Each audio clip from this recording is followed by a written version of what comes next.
You're listening to the Podcast Insider, Episode 4.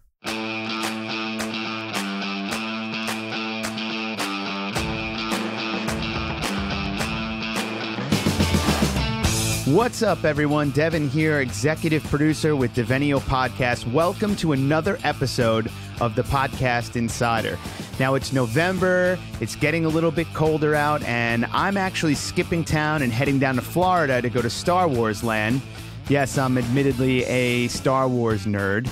But before I head out to a galaxy far, far away, I'm super excited to bring to you this next episode of the Podcast Insider because it's a topic that I don't really feel is talked about or top of mind for a lot of people.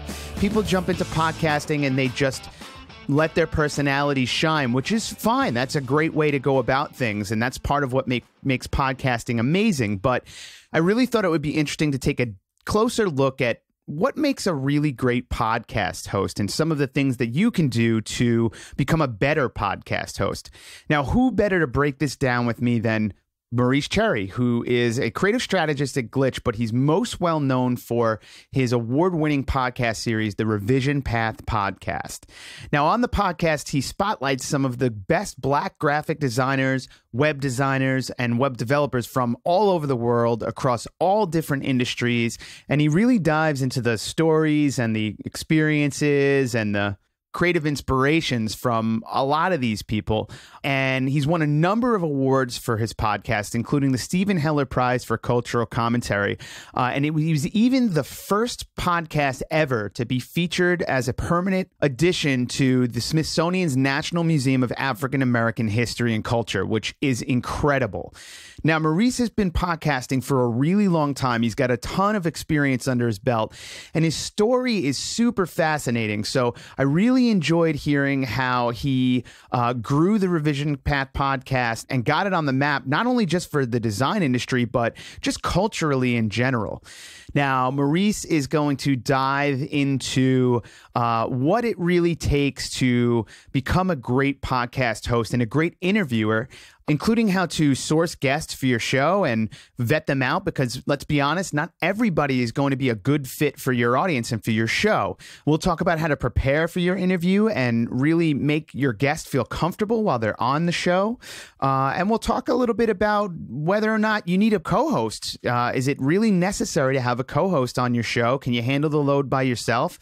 When does it become necessary to have a co-host, if at all?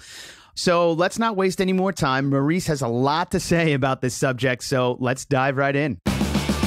All right, so Maurice, you've done quite a lot in a short amount of time. I was reading your history, and it was really incredible to see all the different things that you're involved in, and not only just involved in, but at a high level. I mean, you're winning awards for your podcast. You've just done a lot in a short amount of time. So what specifically to Revision Path, with all this going on, what really inspired you to start the podcast, and what makes you keep going? What makes you get up in the morning and want to keep doing this? Sure, that's a good question. So the original idea for Revision Path started actually in 2006.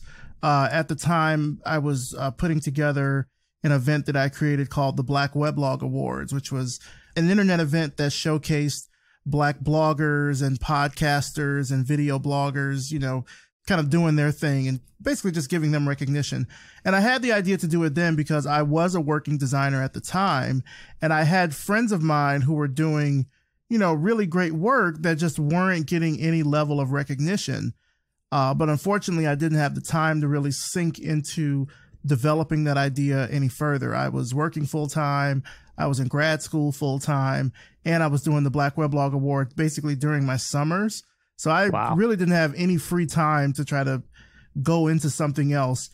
I didn't really fully pursue sort of starting Revision Path until about 7 years later, in 2013. At that point in time, I had quit my job. I had started my own studio, and I had just reached the 5-year mark in my studio. And I figured, well, at this point, I'm pretty established. Things are going well with the studio. Let me try to put some energy into this idea. And so that's kind of where Revision Path sort of started. Initially, what it was just a series of long form interviews, maybe about, 1,500 to 2,000 words. And then that eventually evolved into a podcast because someone who was reading the interviews was visiting from Chicago, and she wanted to be on Revision Path, but wanted to actually record a podcast because she was a podcaster. And now this was 2013. I didn't have any gear or anything like that. So we actually met at a local restaurant, and I recorded it on my mobile phone, just sitting on the dining table. Right. Terrible audio. I still keep it up because I want people to kind of see what the progression has been. But that's sort of where the podcast began. And then eventually I started to offer just doing the podcast as an option to people who I reached out to. I would usually ask if they want to do a longer interview or if they want to do a podcast. Some wanted to do the podcast. And then I officially sort of launched the podcast Revision Path in 2014, in March of 2014. But yeah, I've had the idea for a while. And really, I think what keeps me going is that it's always still a very new and fresh thing. Like, it's almost 7 years now since I really started it. And it's still, every interview, I still come to it excited and energized and just ready to learn more about these people. That's fantastic. And, you really got the notion for the podcast, it seems, early on, 2006, I think you said you were kind of doing some blogs. During that time, was a podcast in the cards? Was essentially, were you thinking podcast at that point in time, or did it start off sort of as a written endeavor?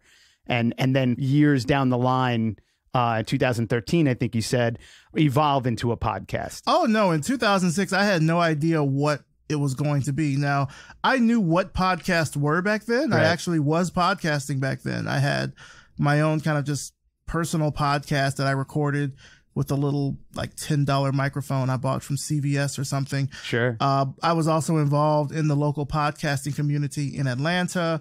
We had podcasting conferences here. I don't know if the PodCamp conferences still are a thing, but it was back then. Yeah. And I was still, kind of active in the podcasting scene, and I knew about it. I was listening to podcasts mostly from NPR. Yep. So I knew what they were, but I never thought like, oh, I could do this and call it Revision Path. I just had the idea, but didn't know what form it would take. Pretty cool.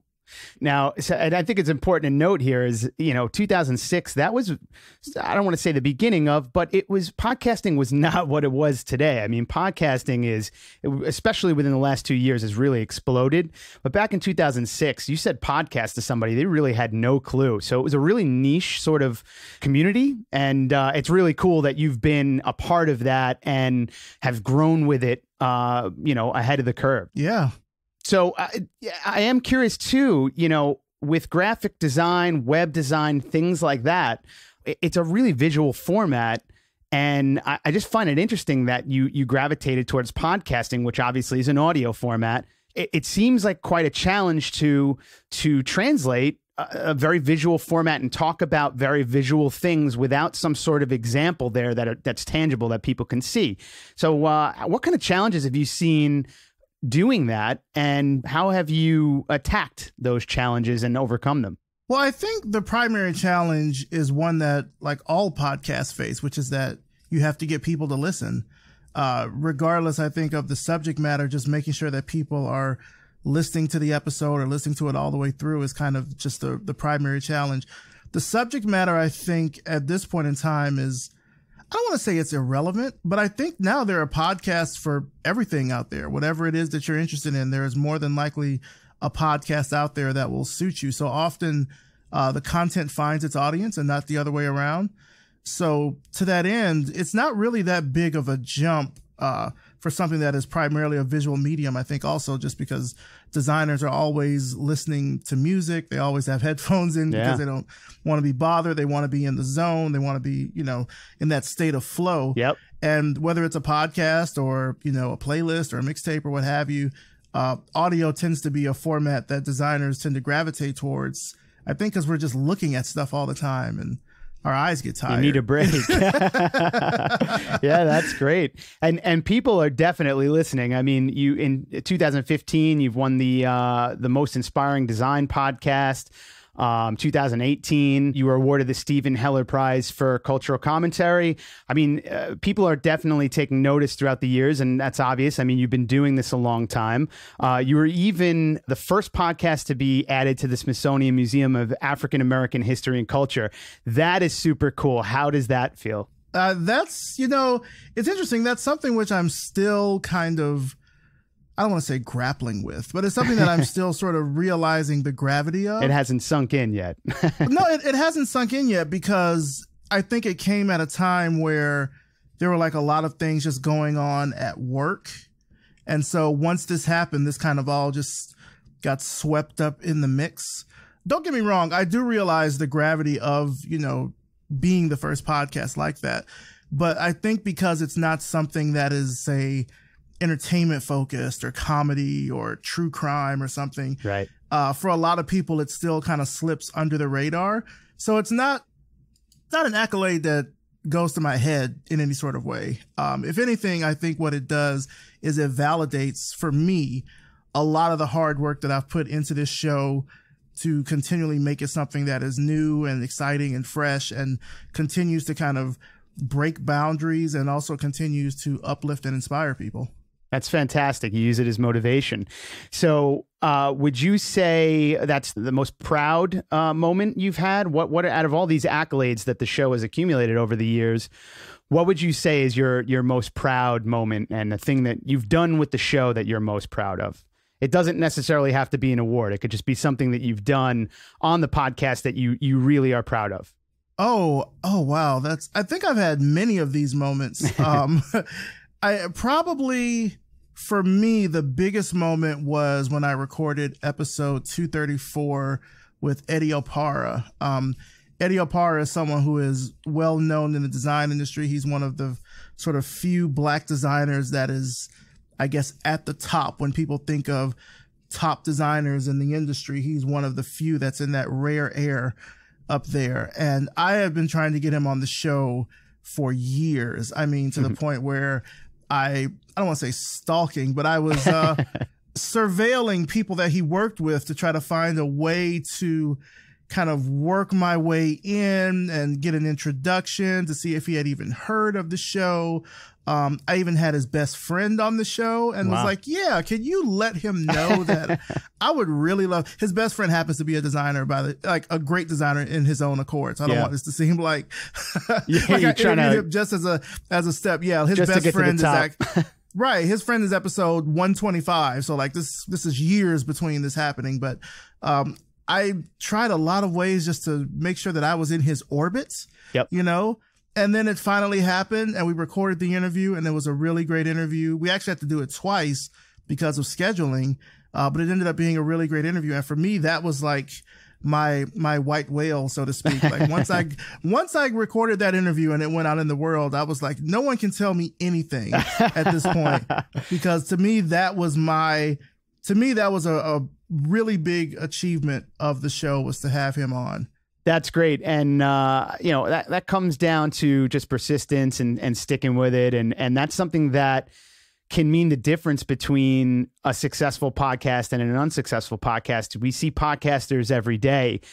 They just don't understand that this is a commitment. So they get in, they put an episode or two out. They see that it's way more work than they originally thought. And those podcasts just sort of die out. But this is an example here where you set some goals for yourself and really stuck with it and achieved those goals. So that's fantastic. Congratulations. Thank you. Yeah, absolutely. And on that note, I think that some of what you're talking about here in tracking down your white whale, so to speak, kind of comes down to what our discussion is going to be here today with this episode, which is how to be a great podcast host and how to really conduct these interviews that are valuable to your listeners. And maybe it goes a little bit beyond interviewing, really what makes a great podcast host that will make people want to tune in and listen to your show. And again, you've been doing this a very long time. You have the accolades. It's something that I'm very excited to talk to you about because of that. So with that in mind, when thinking about what it takes to really become a great podcast host, what are some of the keys to that? Would you say maybe there's three things, if we could break it down to three things that are absolutely essential to taking your podcast to the next level as a personality, as a host, what would you say those are? Well, I think the very first thing, honestly, is just being prepared for your guests. For Revision Path, I would say about 99% of the people who have come on the show have never done an interview, have never done a podcast. So it's up to me as the guest to be prepared to, know who they are, get them comfortable to talk to me, and then really just have them open up. So I'll do research, but what I actually try to do is not go into interviews with questions. My goal is that I want to learn about the guest the same time that the listener is learning about the guest. So that way it sort of unfolds in a very organic sort of way. I go in with talking points. So when guests book for the show, we have a whole automated booking system. When they book for the show, I have their photo, their bio, whatever information they decide to provide, social media, etc. And I'll do, a little Googling. I usually spend about 30 minutes to an hour kind of researching a guest, just seeing if they've done any other interviews or where else they've worked or, where they went to school, where they grew up, that sort of thing. And in my mind, I try to craft a narrative of kind of who this person was, where they came from. Then they went to school here, then they got this job and then this job, or they did this project or what have you. And I try to piece that together as the conversation is going along. I really don't try to come in with just preset questions. Well, I do have 2 preset questions for every episode, so that's not totally true. Yep. The first question I'll ask is like, tell us who you are and what you do. The last question is, where can our audience find you online? Makes and then sense. Everything in the middle, I really just go where the conversation goes. Sometimes we'll do a departure and talk about television, or we'll talk about me being here in Atlanta. We'll talk about just any number of things. And I find that those little side detours in the conversation, just going sort of off script, kind of help to make them more comfortable. Yeah. Because then I can bring it back into the main topic and they feel sort of refreshed, almost like, whoa, okay, I sort of shook off whatever nervousness was. And then now I'm able to go in and continue the conversation. But a lot of that is really just knowing the guests. Yeah. Just having that prep work. Like I said, I go in without questions. I just try to have general talking points. And then I'll also cover those with the guests before we even start recording. So that way nothing is a huge surprise. For sure. Yeah. In terms of like, oh, we can't talk about this job, or we can't talk about this certain experience or something like that. One thing that I've found with guests who maybe have done a lot of interviews is that I will use whatever answers they've given and then go deeper. So say they've done an interview and they already have answered about, oh, what was your biggest motivation? I'll bring up, oh, well, you said in blah, blah, blah interview that da-da-da-da-da was your biggest motivation. Now that you're older or you're a parent or what have you, has that changed? Yeah, that's great. Or, so I try to take that and make them just kind of go a little deeper, go a little further to kind of give some more introspection for the guests. But now, is that something that you do as part of your research phase? Are you listening to maybe previous interviews? If he or she has done another podcast episode in the past, are you listening to this stuff as part of your research and taking notes and things like that? Oh no, I don't have time for that. If it's an interview I can read, I'd prefer that much more than something I have to listen to. Right. Mainly because I'm already listening to a ton of podcasts just on my own personal time. Yep. And if I feel like if I'm doing it for the show, it's like homework or something. I like to go in fresh, and I think because I've done this for so long, I'm able to read people very quickly. Yeah. And I can tell when someone is nervous. I can tell when someone is ready to get into it. I can tell when someone is clearly holding back or they're preparing the answers in their head as they speak. I can pick up on all of that as the conversation happens. So I just try to go where it goes. It's sort of like you're riding the wave a little bit, to kind of use a surfing metaphor. Like that's how I'm doing with the conversation. Well, what I love about that, so we have preparation as a definite key to success in becoming a great podcast host. Mm-hmm. But something else I'm actually pulling from that now, which I love, is you are a conduit of your audience, because you're not preparing ahead of time. You're asking questions that you're curious about. And ultimately, these are the questions that your listeners are going to want to find out. If they were sitting there at the table with your guest, these are some of the questions that they probably would be asking, and Yeah. you're providing that conduit for them, which I didn't think about this ahead of time. This is one of those off the cuff things that we're just talking about now, but that I would also say is a great key to success to becoming a great podcast host is, just being a representation of your listeners. Yeah, I try to, like I said, make sure that I'm structuring my questions in a way that is organic from something that they've already said. So one thing that I also do is I take notes during the interview. I have my iPad Pro in front of me and I'm taking notes as they're saying something. So they may say something interesting just in a longer, response. I'll write that down, circle it, then I'll make sure to come back to it. I'll give you an example. Yeah. I interviewed someone today who works for Adobe. Okay. And now any designer out there knows Adobe because Adobe created Photoshop, Illustrator, many of the sort of industry standard graphic design tools. For sure. However, Adobe also has a very contentious relationship in the design industry because of their pricing model, because of a number of other things, customer data breaches, etc. Yep. So I made sure to bring that up in the interview because what this person does is they do a lot of outreach to designers. And I asked, well, what's the challenge of that? Because there are a lot of designers that really don't like Adobe. They don't like the products. They don't like the pricing model. Is it difficult to try to reach out to them when you say you're from Adobe? When I say within the past maybe 5 to 7 years, there's been this sort of strong anti-Adobe sentiment from the design industry. And right. they've kind of responded in turn with making like anti-Adobe tools or anti-Adobe services or anti-Adobe events kind of things, right. To kind of reach out to other parts of the industry. So that's not something that you can really just, I think, come up with. Sure. I mean, for me, that's just me knowing knowledge of the industry to know that that's a thing. But if I didn't know that research kind of going into it, then it would have been a bit kind of awkward if I sort of just dropped it as a question, especially if the conversation didn't go in that route. Right.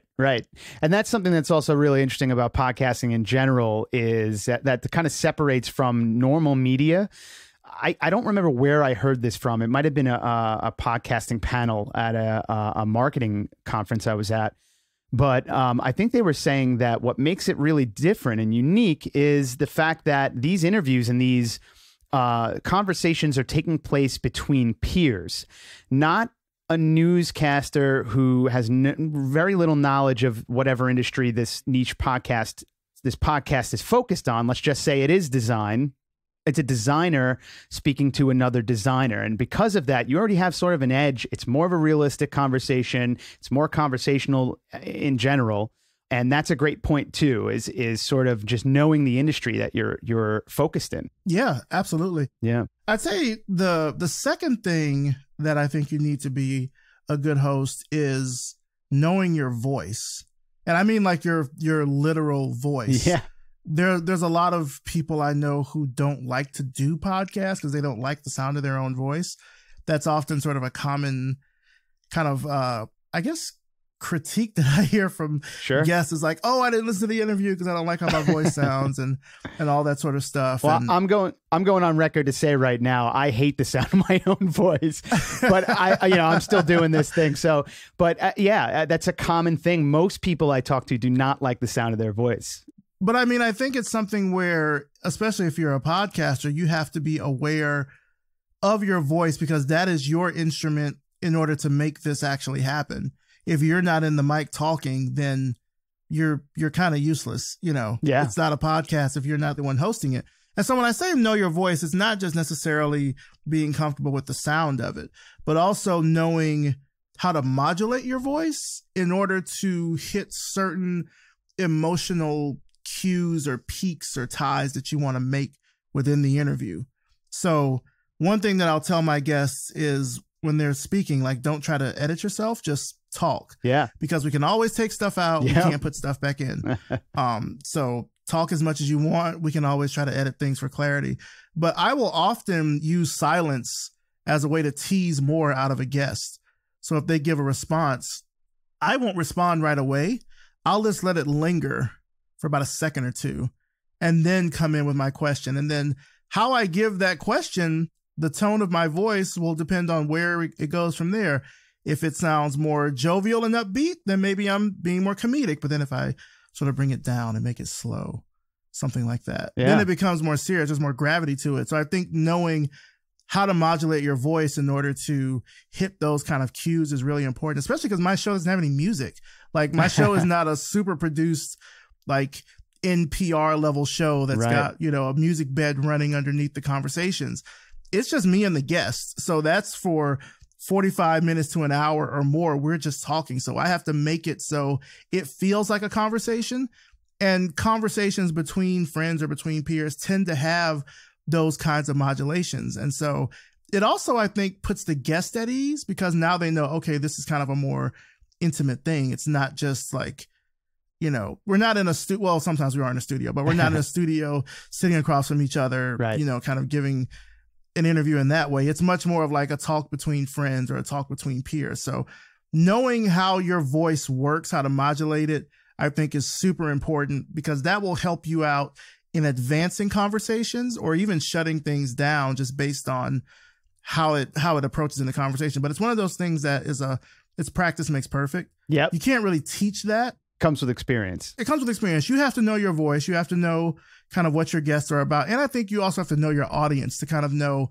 what's going to work, what's not going to work. My audience knows me as a host to be pretty laid back and jovial. So I can go there sometimes with guests on interviews that other hosts wouldn't. Right. Because I'm able to just kind of tap into that largely through my voice. Yeah.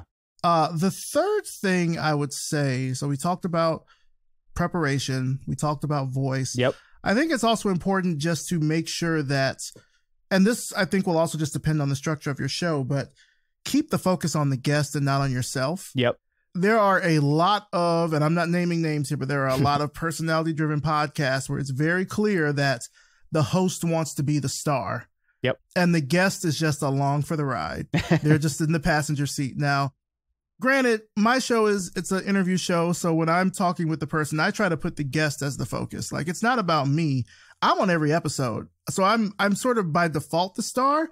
So I try not to interject into a lot of conversations. I will tell the guest, you know, you can ask me questions as well, because then it sort of becomes like a, you know, just a bit more of a conversation in that way. Yeah. But I'll use sometimes my own anecdotes as segues into other topics, but I try to make it so it's not about me. Like it's not the Maurice Cherry show featuring whoever the guest is. Right. I put the focus on the guest because that's who the listener is tuning in to hear from.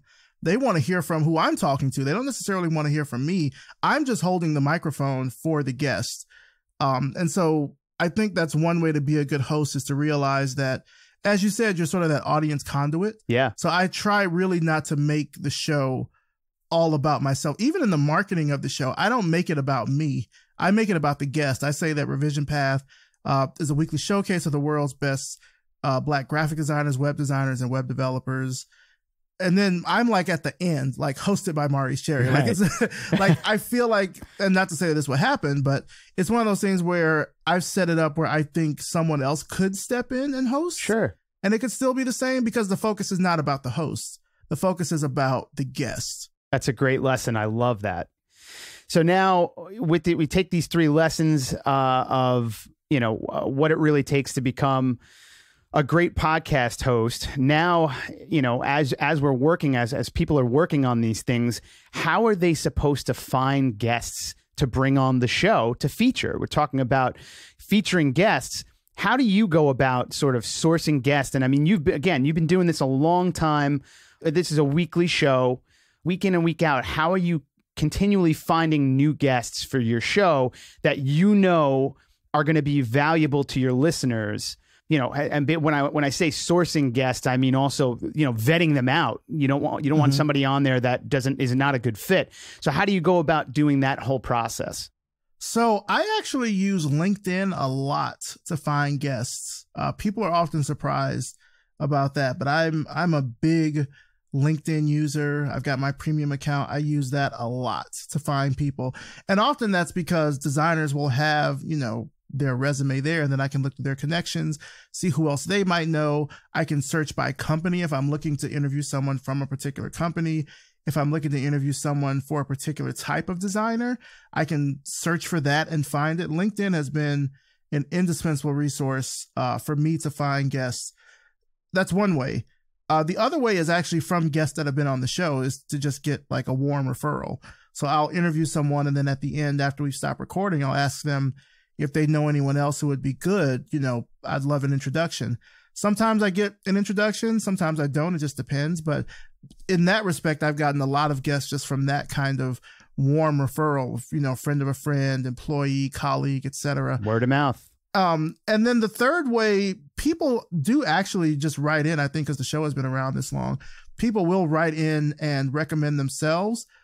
Those are often the ones that I don't pick. And it's not because they've written in, it's because they often have something they want to plug. Sure. And my show is not a pluggy show like that. Right. Partially because we record way in advance. So like, it's a weekly show. Like you and I were talking, we're having this conversation now. I'm already done with recordings for the year. Oh, that's fantastic. I'm already in January 2020. That's fantastic. So someone will come and say they want to, market something. And I'm like, it's probably not going to air for 3 more months. Are you okay with that? And oftentimes they're not, because they figure they can just hop right on and be able to do the show. And I'm like, no, I'm booked. We're good. But oftentimes also those people just aren't the right fit for the show. So if I'm speaking to designers, digital creatives, developers, if someone comes on and they're a marketer, I'm like, it's probably not a good fit. Or if they come on and I get a lot of CEOs of companies that want to come on the show. And that's not to say that you can't be a CEO or a designer and come on the show, because we've had those on there before. We've had entrepreneurs on the show, but it's often just not a good fit. Maybe they've seen the show in some podcast directory somewhere or something, and they just figured they would give it a shot. And it's like, no, because oftentimes I know whenever those people have written in, I know that they haven't listened to the show. They don't know what the show is about. They don't know who the show is catered towards. They don't know who the show is really sort of trying to reach. They just want to come on and plug their business, their book, their whatever. And I'm like, yeah, probably not a good fit. So because I've done it for this long, I tend to be pretty good about sussing out who I think would make a good guest, just based on what based on what their story is about. Like, I do a little cursory research just to see, okay, this is what this person's about. This is what they're doing. We can find a way to pull a story out of this.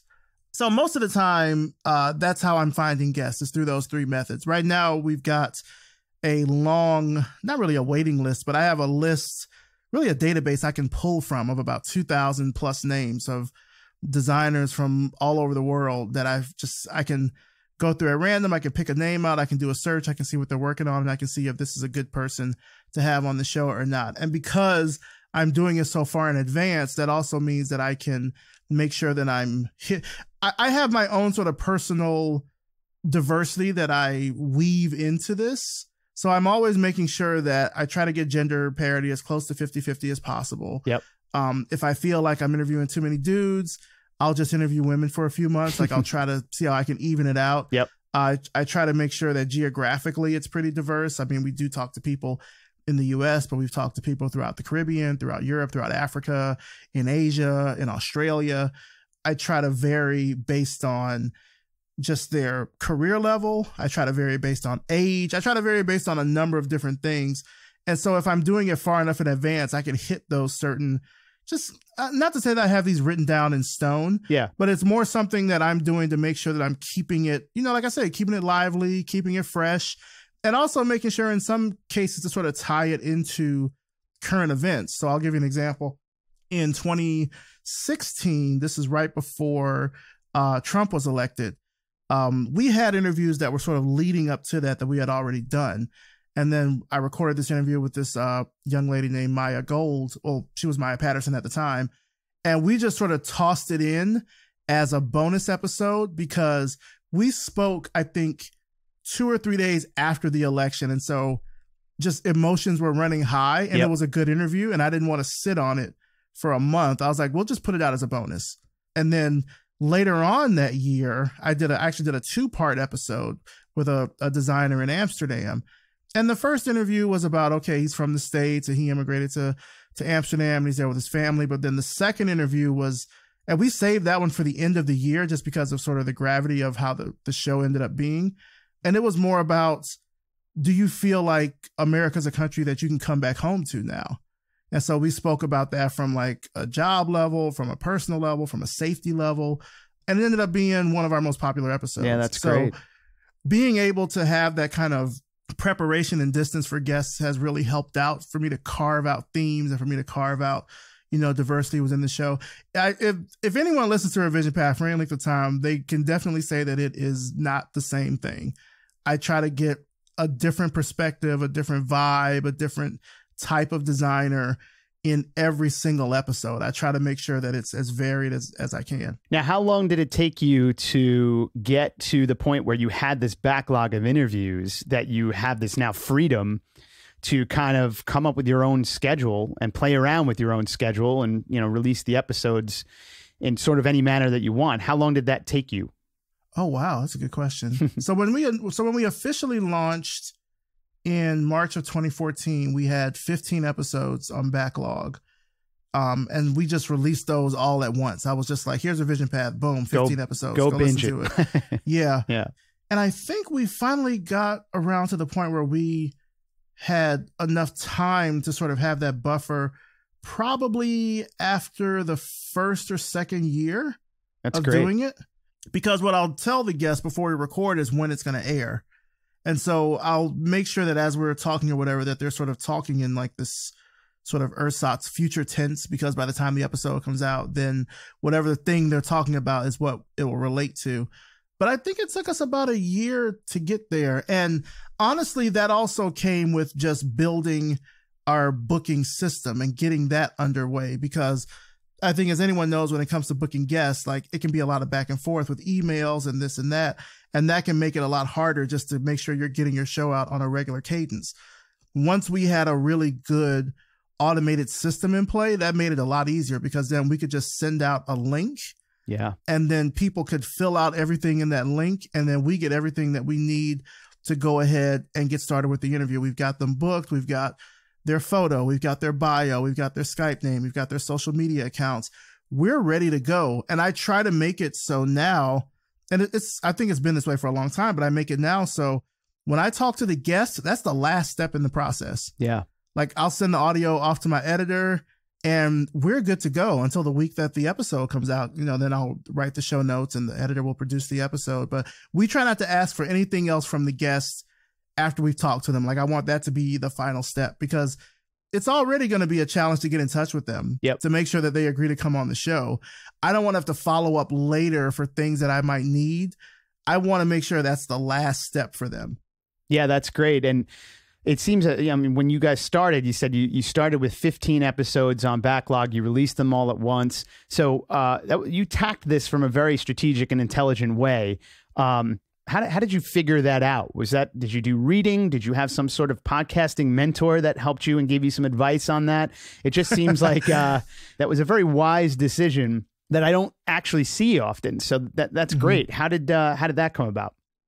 So we're gonna get really real here, because there were no, I'm not gonna say there were no podcasting mentors back then, because there were. I mean, you certainly had you had John Lee Dumas, you had Daniel Lewis, you had people that were out there, Pat Flynn, et cetera, that were doing all this stuff. Right. And I was a member for a short period of time of Podcasters Paradise, which is like this paid service, or like this paid community that John Lee Dumas has, where you can join and you can meet other podcasters. And the thing was that I already knew how to make a podcast, so I wasn't joining for the like technical knowledge. I was hoping that I could get like connected with other podcasters in terms of being guests on a show or something like that. And what I quickly found out, and I mean really quickly, is that if you're Black doing this, the cards are already stacked against you. Like, there's nobody that's going to want to help you out.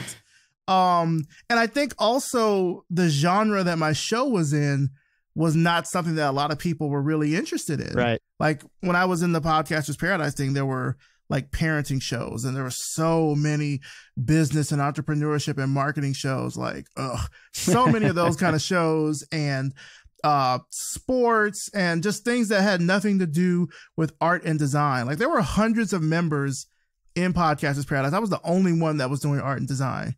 Wow. I was like, this is kind of ridiculous. Yeah, that's crazy. So I didn't get a ton of value out of that in terms of being able to network and sort of be on other shows. In 2015, I was actually even reaching out to other design podcasters. Well, one, as a way to kind of just, break bread and say, hey, we're kind of doing the same thing, but also to say, hey, if there are guests that you're looking for your show, I can recommend someone I've had on my show, like, kind of not necessarily a guest swap, but more like just as a resource. Right. If you're looking for more diversity, I'm talking to Black designers, I can help you out. And no one was interested. Wow. Not a single person. The one show that I reached out to that actually showed some interest and actually even had me on their show twice was this show called On the Grid, which was put on by these three guys, Andy Mangold, Matt McInerney, and Dan Auer. It was on the 5x5 network. Very popular design show. Cool. And I was on there twice. And they were the only design podcast I reached out to that really would give me the time of day. Most of the others would not respond back, or if they did respond back, it was very negatively. And I mean, even in the early days of Revision Path, a lot of people just looked at it on its face and was like, oh, this is racist. Oh, you're only talking to Black people? Oh, this is racist. We don't deal with race. We don't do that. This is about design. And I'm like, well, I mean, so is my show. They just happen to be Black. What's the problem? So I didn't get really any kind of help in those early days. A lot of it was me kind of making the road by walking. And I did my due diligence in going to events and like attending webinars, like putting myself out there in the podcasting space so people could see that I was someone who was doing this. Sure. And I think the tide turned a little bit it was in 2016. We got Facebook as a sponsor. And that was pretty major because Facebook wasn't sponsoring podcasts. Right, right. Like getting sponsors, we had, in the duration of the show, we've had some pretty big sponsors: MailChimp, Google, I mentioned Facebook, Creative Market, Hover, like a lot of sort of design focused companies or companies that focus on the design and tech industry. That's when the show, I think, started to get noticed in the podcasting industry, because I was getting these sponsors that they weren't the, I would say, kind of sponsors that you would see on, kind of network shows. Like it wasn't a Squarespace or a Casper or Blue Apron or HelloFresh or whatever. Right. Like these were big tech names that were like, hey, we really like what you're doing. Here's some money. Yeah. Keep doing it, and really I was appealing to them on the value of the show. And that's what they bought into. I say all that to say those early days in podcasting, there was really no help. Yep. I was seeking community. I was going into the places where I thought community was, and I was quickly finding that the community was not open to me. And I would even say now, we're recording this in 2019. It's kind of still the same way. Yep. I'm finding that now the conversation is more around diversity in podcasting and making sure that people of color are part of the mix. And I have to applaud Simplecast, who happens to be my audio host, for being kind of one of the companies that is really getting behind this in a positive way. They do events, they do webinars, they really make sure that podcasters of color are part of the podcasting landscape. I can't say that for really, I'd say probably any other podcasting company out there. You look across the spectrum, it's pretty much an Arctic tundra. Yeah. So I have to give it to Simplecast for that. But even now in 2019, I still feel that there is a definite split between, and I'm using air quotes here, podcasters. Yep. And people of color who happen to be podcasters. I still feel like there's a big split. Yeah, that's definitely unfortunate. Well, hopefully we're taking strides forward here, Simplecast being a good example there. So, but yeah, I'll tell you what, despite all of that, your story is a great story on how I think you said you had to walk the path, or I can't remember how you actually phrased it, but you had to build it from the ground up from yourself. That's incredibly respectable and admirable. So you definitely have my respect for sure. So with all of this in mind, you've been hosting the podcast by yourself, solo, doing these interviews. I have people coming to me asking, I'm thinking about bringing on a co-host. I don't know if I'll be entertaining enough to kind of carry the load myself on these podcast episodes. Now, I know you don't have any experience with a co-host, but with all the experience you do have in podcasting in general, when would you say it's a good time to consider a co-host? Or do you think that it's not necessary? Do you think that there's any specific examples where, yeah, you know what, I might recommend you pick up a co-host for this sort of show? That's a good question. So there are a lot of different types of shows that are out there. There's interview-based shows. There are sort of very well-produced shows where you've got a host with guests around a specific topic. There's audio fiction, et cetera. So there's a lot of different types of shows. For shows that I've listened to that have co-hosts, I think the thing that has come across for me is that these people already have sort of a natural chemistry together. And so that chemistry comes across on the mic, and that's not something that can be faked. Usually these people are already friends in real life, or they're, acquaintances, associates. Like, I think the worst thing that you can hear from a podcast is two co-hosts that are just getting to know each other. Like, it makes for awkward, stilted conversation. And then you're like, why am I listening to this? It doesn't make any sense. I would say for people that are considering a co-host to really look at the reasons why. Do you want a co-host to sort of share the load? Do you want a co-host because they're going to complement certain weaknesses that you may have or augment certain strengths that you have? What are you really gaining by having a co-host? Because when it comes to the production end, like, that's another audio source now that you have to sort of work with. And if you're not already in the same physical location with that person, syncing up multiple tracks of audio, syncing up multiple tracks of audio, if that's not something that you're familiar with, or you don't have an editor that already does it, it's not easy. Yep. So think about also just kind of like the added sort of production cost that would come on to having another co-host. I don't think it's a bad idea to shoot pilots, or to record pilots, I guess. The way now that I think podcasting is going, and this is largely based on what you see, not just from larger media entities, but also from production houses like a Gimlet or a Pineapple Street or Wondery, et cetera, are shows that launch with seasons. And so they're sort of taking this television model into play where you've got pilots, and then you will air a show, and a show will only go for a certain number of episodes. And sometimes they'll tease it out every week. Sometimes they will put it out all at once, just like TV shows, same sort of way. So I think if you look at it in that kind of way, you can do a lot of experimentation with whether or not you decide to have a host, or to decide to have a co-host, I should say, but really look at what you think it's going to add to the show. Because aside from just you thinking, oh, I'll have someone else to talk to, yeah, that's great. But do people want to hear that? Like, do people really want to listen to that? Is your idea that enthralling that they want to hear two people hear about it? These are all things that you have to really sort of take into consideration now, because there are so many podcasts out there, and it's so hard, especially starting out as an indie podcaster, to really make it into a place where people are going to listen. Like, it's extremely tough now. Like, you got to break through. They just released new data, 700 million podcast series on Apple Podcasts. That's your competition. That's what you have to break through. And a lot of that also depends on what it is that you want to talk about. So I'm in Atlanta, and Atlanta is known for its entertainment. So I always hear from like people that want to start a show about like the entertainment industry. They want to talk about celebrity gossip because them and their friend really like to talk. And I'm like, who wants to listen to that? There are a dozen shows out there that are already doing this and successful. What is the special thing that you and your homegirl are bringing to the mic I can't hear from anybody else? Right. Is it a personality thing? Are you industry insiders? Like, what is the extra something that is going to make me want to listen to you over someone else?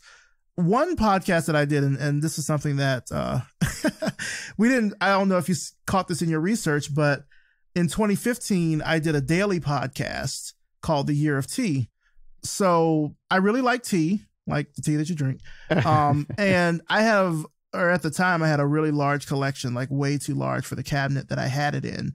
And I was sort of challenging myself to do something more creatively, honestly, because I was frustrated with Revision Path. This was around the time where I was doing that outreach to other communities and not really hearing anything back. Right. And so I wanted to do something different where I could push myself in a different sort of way creatively, and in turn also hone my skills for Revision Path. So I started a daily podcast in 2015 called The Year of Tea, where I reviewed a different tea every day for a whole year. Wow. They were short episodes. They were like 5 minutes or less. The premise is that you'll learn about a new tea in the time it takes you to brew a fresh cup. And I reviewed loose leaf teas, bag teas, bottle teas, kombucha. You name it, everything kind of tea related. And that was a way for me to kind of push myself in another way, sort of audio wise, because now I have to make this super tight show. So I have to like get to the point, say what I have to say and get out. Cause I didn't want it to be a really long episode, because a lot of tea media is very boring. And is there other tea media out there? There are other tea podcasts out there, but they're not good. Like they're long, they're needlessly long. Tea is not that. I mean, it's the second most drank beverage in the world, but tea is not, there's like this weird air of mysticism that gets put around tea. And I'm just like, we can debunk that. Like 60 minutes is a bit much for tea, I think. Yeah. like if I can get you in and out in 5 minutes and try something new, let's do that. So I kind of did this daily podcast, and it was amazing how much that caught on, because tea companies heard it and then sent me more tea. Wow. So I would get teas from companies. I'd take a picture, I put it on Instagram, and then I would review the teas on the show. And that was just a way for me to try to get out there and do something different. I could not have done that with a co-host.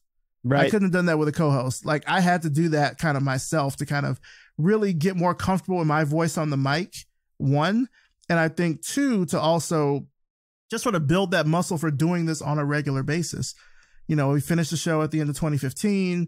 People really wanted to know if there would be a second year of tea. I said, no, there's not. Like, I'm not going to try to do this again. Because also at this time, Revision Path was starting to sort of take off. So I had the time to do 2 shows, you know, one daily, one weekly. And well, I think what's interesting there is you're talking about you wouldn't be able to do it with a co-host. It's a daily show. So that's one thing to consider there. If you're doing this on a daily basis, you have somebody else's schedule to consider.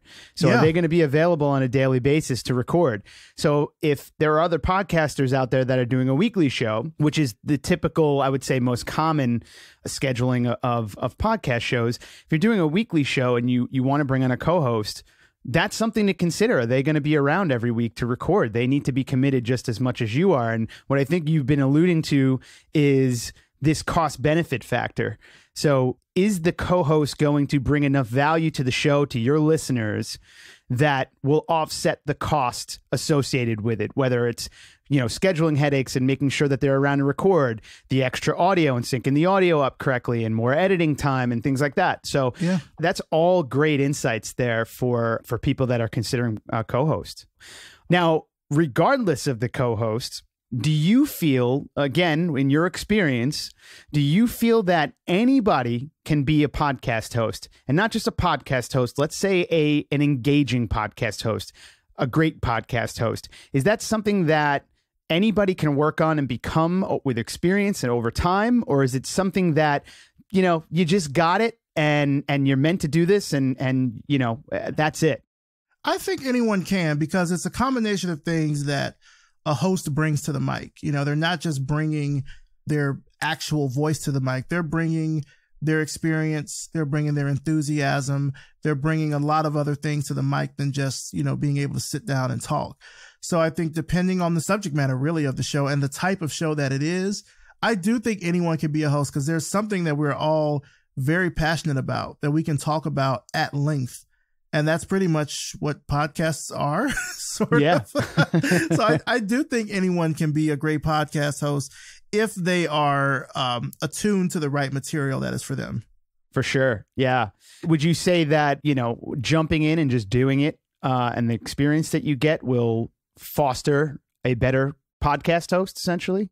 I mean, it's certainly one of those things where practice makes perfect. I mean, I went through a number of different microphones. I went through a number of different types of setups just to get what I thought I would be the most comfortable with, which is sort of where I am now. I mean, I didn't know that at the beginning. I had no clue. I certainly knew what I wanted to do. I knew where I wanted to be. I knew how I wanted to get there. But it took a lot of time to really sort of polish that into something that was presentable for people. And one thing that is interesting with podcasting, especially if you do a lot of networking, like, people will tell you if your show sucks. Yeah. Like they will leave a bad review. The feedback can be swift, I think, if your show is bad. Right. You will definitely hear that. So it helps, I think, to just also get those outside opinions, not necessarily iTunes reviews, but, you know, have your peers listen, have other folks listen. Like, I think it's something where, you know, podcast hosting it feels like something that if you're a working professional, inevitably you are going to be drawn into in some way, whether it's just listening to a host or being asked to be on a podcast or anything like that. That's just sort of the way that the media market is going right now. Yeah. But I think anyone can be a great host. It's really something that you have to work at. It's something that if you're passionate about whatever the topic is, you certainly can use that to your benefit. Yeah, that's fantastic. And this has all been, really great insights. Anybody that's looking to jump into podcasting can really take away a great deal of knowledge from you. We do have to wrap things up, but I do have a few follow-up questions here for you. And I just want to take you back to day one of the podcast. And I want you to go back to when you were first starting out. What is, let's say, one or two things that you would do differently if you were to start Revision Path all over again? What are some things that if new podcasters are jumping in and trying to do this, what are some of the things they should look out for? Any recommendations, things like that? Oh, wow. There's so many things. I think the very first thing is I would do seasons. I got locked into the weekly. I got locked into the weekly show format, which is so interesting because now the show is part of a network and they're asking about seasons. And I'm like, yeah, Revision Path doesn't have seasons. We just go all year. They're like, oh, so when does the first season end? I was like, there's no, we just keep going. It's a perpetual season. I would definitely do seasons because I think that helps pace the listener. But also if this is not something that you're accustomed to, it also helps pace the podcaster. So I would do seasons. That's probably the first thing. Okay. The second thing I would do, I would work harder in the beginning on establishing a system for booking guests, for recording. Like I would make sure all of that is airtight. There was a lot of me just kind of trying what I thought would work in the early days. I mean, part of it I think was because a lot of the early podcasting tools were focused on Macs and not on Windows. And so with Windows, you kind of had to just take what you could get, essentially. And so there was a lot of trial and error and guessing on what was going to work, what wasn't going to work. There would often be times I would record a whole interview, or I would do a whole interview and it wouldn't record. And it's like, oh, we have to do this again, or we have to record it a third time or something like that. I would work really hard on getting my booking system and everything down pat first, because I think I spent a lot of time in the beginning just trying to make it week by week, like just got to get to the finish line. Whereas now I've got a system that's automated to the point where I can, like I said, I can send out a link. People go to that link. It's sort of like a virtual green room in a way. Yeah. But there's links on there about pre-interview tips, microphones. There's also links about just how to prep, like drink some water, turn off your cell phone, like all those sorts of things. For sure. But then also there's ways to get the information I need in order to get what I need to like make promo graphics or to write the show notes or stuff like that, or even just to do my preliminary research before I talk to the guest. I don't want to show up empty handed, and I want them to be excited about the experience. And I think, especially for guests that have not been on a lot of podcasts, it helps put them at ease when the host is prepared. Yeah. Like when you show up and you know what you're doing, they're like, okay, I got you. They can relax now and, they can take relax. Care of it. So I would definitely spend time on getting those systems together. And lastly, I would honestly say, like, try to find the community that works for your audience, not necessarily the podcasting community. And I hate to give that as a recommendation. I mean, podcasters are wonderful, lovely people. I'm not saying this to say that you shouldn't know other podcasters, but other podcasters are not necessarily going to listen to your show because we're all interested in different things. Like, cater to your audience. There's so many people I know that do podcasting that are like rushing to try to get new audience listeners and not catering to the audience that they already have. Like, be in the places where your audience is going to be. Try to get sponsors for the things that your audience is interested in. Like, cater to them and make them rabid fans of your show. That's something that I would probably do differently, because in those early days, I really was just trying to chase what other people were doing and trying to see if there's a way that I could piggyback off of that success in order to catapult what I was doing. And once I sort of got in my mind that I need to stay in my own lane and just do my thing, that's when the show really started to take off. That's beautiful. I love that. And it comes back to what I always say, which is know your audience each step of the way, no matter what you're doing. Always think about, is this something that's going to be valuable for my audience? Mm-hmm. After all, you know, your success is their success, and they're the ones that are sort of propping you up. So that's fantastic. Now, let's shift gears here. I want to talk about what it is about podcasting that made you fall in love with it. So it doesn't necessarily have to be on the production end of things and you actually hosting and being a podcaster. It could also be as a listener. What is it about the podcasting format as media that you just love, that compelled you to jump into being one yourself?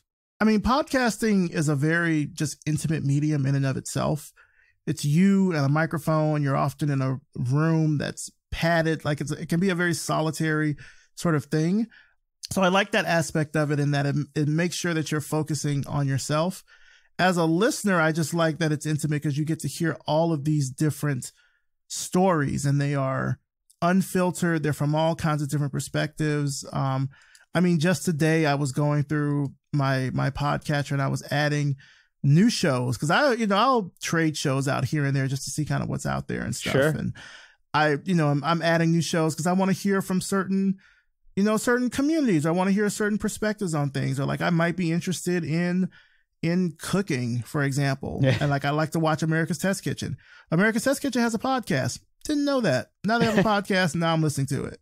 And so you get to know kind of more about these different types of subject matters that you're interested in a very intimate and personal way. You can listen to it anywhere. You can be in the car, in bed, on a plane, etc.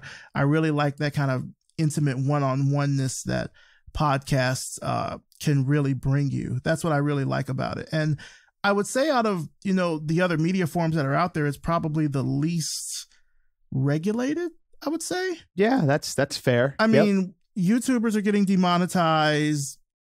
Television shows have standards and practices. Like, you can say whatever you want on a podcast. Yeah. And unless, I guess, maybe you're part of a network or something, you can kind of get away with it. Now, granted, I mean, audio hosts do have their own terms and conditions and stuff, but largely you can say what you want. You can have a show on anything. One of my favorite shows, and I wish it was still going on, was a show called Bayside High and Drunk. Okay. And it was basically two guys. One was high.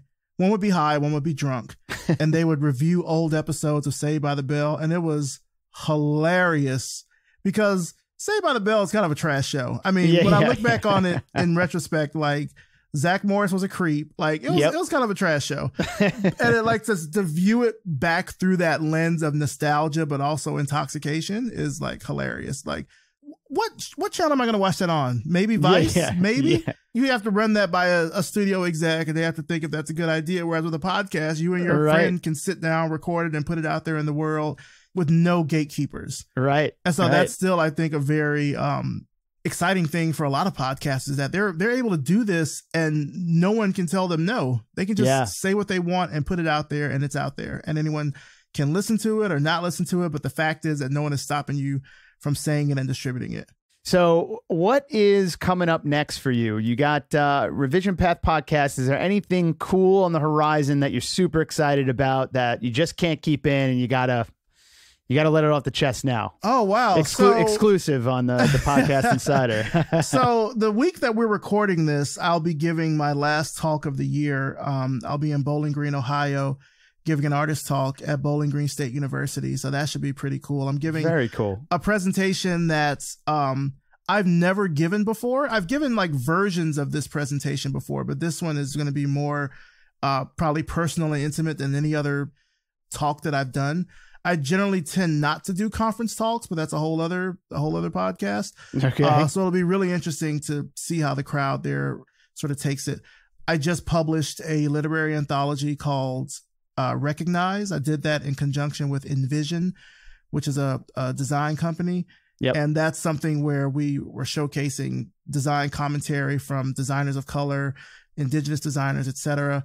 So I'm sort of working on what that's going to look like for 2020 for the second volume. It's kind of just in the planning stages right now. Nothing is concrete, but I'm looking forward to that. Revision Path will be turning 7 Unbelievable, in man. February 2020. Congratulations. Thank you. Another thing that we do with Revision Path, we sort of have a sister site called 28 Days of the Web. And we do that in conjunction with Black History Month, where we recognize a different Black designer or developer for every day in the month. So it's 28 days, 14 men, 14 women. On leap years, which 2020 will be a leap year, we add in an extra person. So that will also be coming up in February, and that's a daily thing, so people can check that out. Other than that, I mean, we just had our 300th episode back in June. We did a live event in New York City. That was really cool. That's cool. I hope to do more live events in 2020. I'm like crossing my fingers here because nothing is on the calendar yet. Mm-hmm. But yeah. Oh, I guess by the time this airs, I will be possibly doing an event in LA with Revision Path in February of 2020. It's in the planning stages right now. It'll probably be sometime around mid-February. Okay. So that I'll have more information on that the closer we get to it. But I'm already sort of looking outward at the future and trying to see what things I can be a part of, see where I can take Revision Path. I mean, the fact that now it's in the Smithsonian is a huge honor, and that's opened many doors for me that haven't been open before because of the show. And so I'll be looking to see how I explore that, whether it's writing a book or branching out on a different show. I'm not really sure. I mean, the future is now, literally. I mean, yeah. What's more future than 2020, right? Yeah. So I have these sorts of things planned that I just mentioned to you. But other than that, I mean, the sky's the limit. Yeah, beautiful. Now, where can listeners find you? They want to get in touch with you. They want to check out Revision Path. They want to know when your live events are happening. How can they get in contact with you, and how can they subscribe to your show?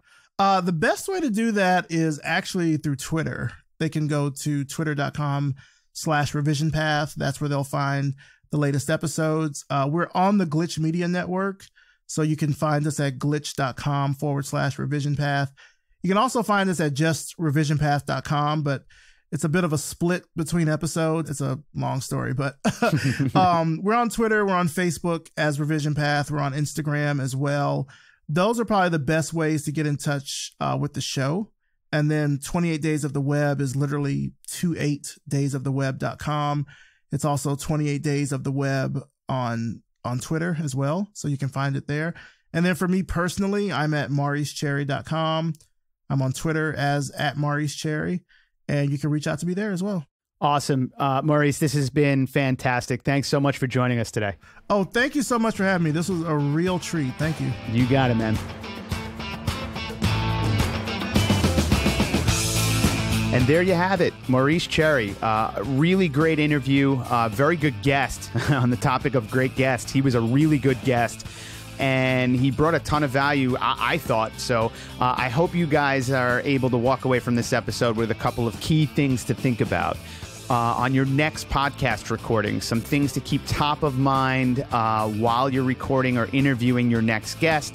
He just had a ton of insights to bring to the table. So I hope you guys enjoyed the episode. But before we go, just a couple of things. If you're enjoying the podcast, be sure to subscribe. We're on Apple Podcasts. We're on Google Podcasts. We're on Spotify. We're on Pocket Cast, Stitcher. Wherever you listen to your podcast, you can find us. So make sure you subscribe so you don't miss an episode. You can also follow us on Twitter so that we can start some conversations here at Devenio Podcast, at Devenio, Devenio Podcasts, plural. You can hit us up there and let's start a conversation about podcasting. Let us know some of the challenges you guys are facing and what you want to hear and who you want to hear from on this podcast. And hey, if you have a podcast of your own and you feel like you could bring some value to the other listeners who are trying to produce better podcasts, then hit us up as well and let us know. We'd love to have you on the show. And lastly, if you're loving the podcast so far, be sure to head over to Apple Podcasts or Apple iTunes and give us a rating. Peer reviews can be super powerful, and it'll just help other podcasters find the show. So thank you in advance, and I'm looking forward to connecting with some of you. Until next time, happy podcasting.